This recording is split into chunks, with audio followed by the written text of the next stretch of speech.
выборы в Государственную Думу Российской Федерации организовываются за рубежом, везде, где есть представительство посольства Российской Федерации.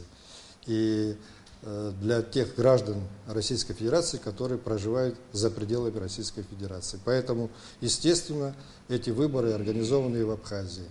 Вот впервые открыто на территории Абхазии 9 участков.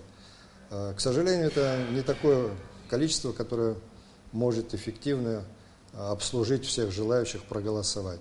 Тем не менее, мы просим всех прийти на участки и выполнить свой, в конце концов, долг, потому что, являясь гражданами Российской Федерации, они обязаны голосовать, потому что это является долгом каждого гражданина.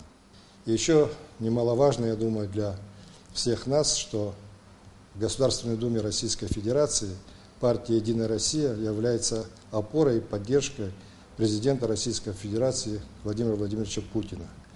Все эти вот обстоятельства, я думаю, сделают для наших граждан правильное направление, и граждане Абхазии, имеющие российское гражданство, проголосуют за «Единую Россию».